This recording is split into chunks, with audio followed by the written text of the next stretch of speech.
I'm so excited to be at Lakeview Senior Center, and I was telling somebody else that it's been like 15 years since I was in marketing for the senior industry. But I'm so pleased, thank you Susan for inviting me. And yes, I'm going to talk about my personal journey in widowhood. I do happen to have my book here just as a sample. It's available on Amazon. That book was a tribute to my 50-year marriage to my late husband. Cal and I were high school sweethearts, and we had a great life. We have had three children, and at the time that I lost him, we had 5 grandchildren.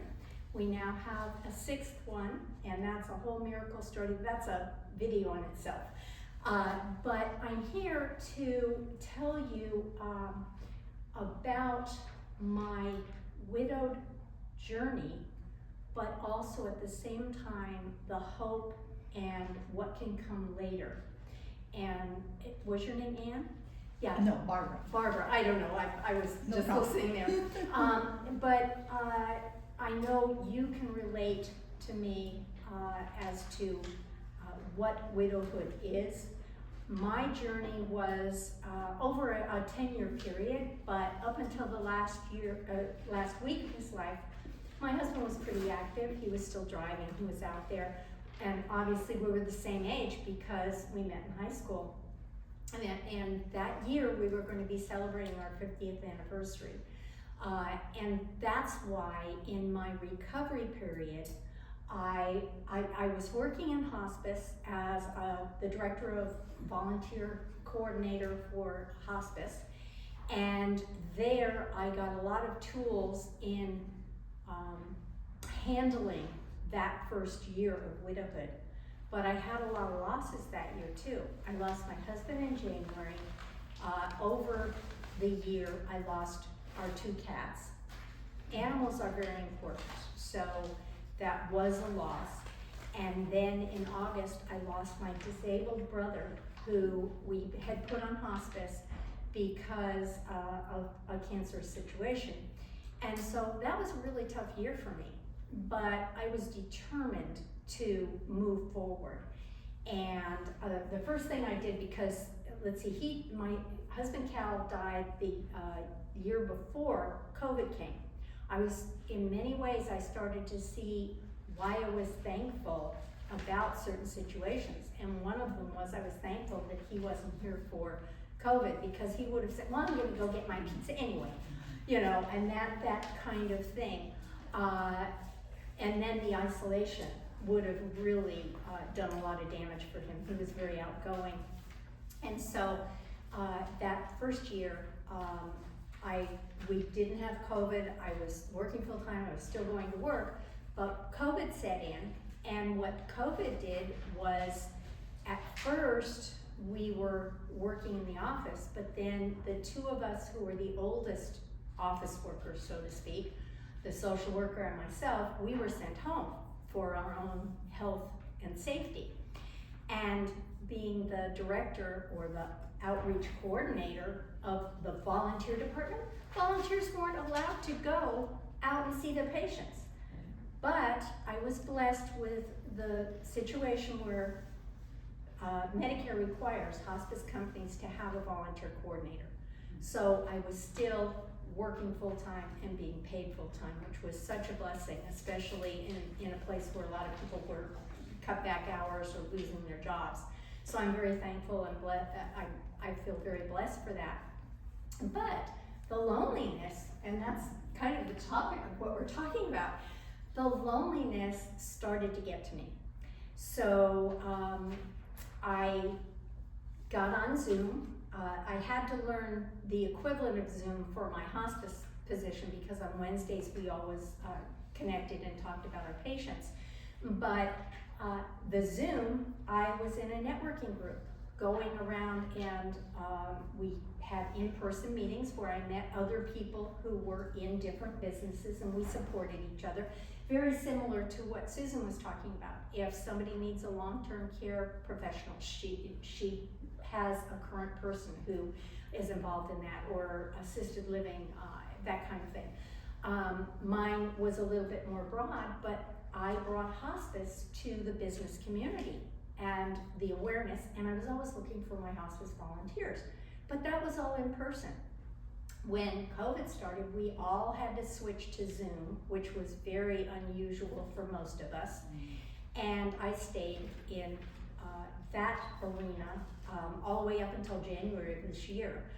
And then my whole focus was different. But anyway, that's my background, and I dealt with each different year of my grieving. But that loneliness also brought me to, let me check out this online dating stuff. And so I got into that. My daughter helped me. She had married late in life. She was 41 when she got married, so she had dated as an adult. And I went through that process. I've also been entrepreneurial, so I've always had a business on the side. They call them side hustles now. So those were all alternatives that I had as I entered my widowhood. But now I am so pleased to tell you, and I have my business card there that has my personal cell phone on it, and there's a QR code. Just take a picture of it and it'll guide you to Soaring Spirits International and Widowed Village. We have different events. Most of them are dinners or something during the day for those people who don't drive or need something during the day. But Widowed Village dinners, which I do down in South Orange County, and we have Marilyn doing them in Irvine, and then we have Priscilla up in North Orange County. We're all under the auspices of Soaring Spirits International. So if you're not widowed now, but you come across a friend who's widowed, the first year or so, and everybody's grieving journey is totally different. But that first year, I highly recommend that you get grief support. And there are a lot of ways to do that. My now husband, and I'll get to that in a little bit, Bill was helped very strongly by a faith-based group called Grief Share, which they have at different churches. And you don't have to be a church member, but the tools that they've learned over the years are amazing. And that helped him through it. I really didn't go through that kind of a support because I was working in hospice, and I had my nurses and I had my chaplain, and they were just there for me because we were friends and coworkers, and they wouldn't let me get away with answering a question asking me, "How are you doing today?" And just said, "Oh, I'm fine." No. How are you really doing? And looking me straight in the eyes. So I had that kind of support that doesn't always happen in the community. So I highly recommend that a person who's newly grieving, they get into some kind of a support group. But then when they're ready to socialize, get out and be among people who understand the grief. Somebody else who has gone through it, perhaps differently from the way they've done it. But that's what I do now. Every month, all of the regional leaders, and it's a volunteer position, all of us arrange twice a month to have some kind of an activity. I've done dinners mostly in South Orange County. I had done picnics last year. This is my second year doing this, and I did picnics so I could get some of the people who didn't drive at night. I tried to reach out to those people. I'm planning for May. There's a new coffee shop in town with a huge space, and I'd like to try having a coffee meeting. But we do the dinners, and every regional director does it differently. But my husband, Bill, was going to Soaring Spirits North County, and he'd come down to Irvine. There aren't, and let me preface, this is a support group, a social group, but it's not a dating source No, that, I just want to clarify that, even though that's what it ended up being for me. And I'll give you that story. Bill came to the Irvine meeting. I had already started my group down in Orange County, or South Orange County, but what I did was I thought, I'm gonna go up one more time to see how Marilyn runs her group and come not as a participant, but as an observer to get any tips and that kind of thing so that I could be a better leader down in South County. So that's what I did, and lo and behold, a gentleman came and sat right across from me. And we talked. That's the whole point. You eat your meal, but you're also talking and dialoguing, and he'd been widowed about 3 years. And I talked to him about how I had lost my husband, and he said, do you mind if I call you? And to be completely honest, what I was thinking of was counseling him and helping him through his grief journey. And so that was my motivation. I said, of course, here's my card. And the rest is history, because when he called, it was very clear. We talked for about 2.5 hours, and we really got to know each other. He asked me out for coffee, and very quickly, and I do not recommend this for anybody, but it was very, very clear that we were led to be together. And we were married last May, which means, and you mentioned Hawaii, in a couple weeks, we're taking off for our first anniversary in Hawaii. And I have a son and 2 grandsons there, so we're gonna get to know them better and enjoy being with them and enjoy a beautiful part of the country. So what I have is my cards, and then I really encourage you to sign up on the sign up list, because all of these are different links. But I have a link to my website, and I do teaching. I'm working on getting approval for Irvine Valley College in the fall.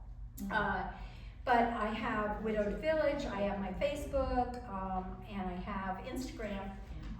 But I highly recommend that you touch base with me, if nothing else, and I know you're the only one widowed here, but I know that you have friends who are in that situation. And the one thing that Bill learned in his Grief Share support group, they were talking about being stuck in their widowhood.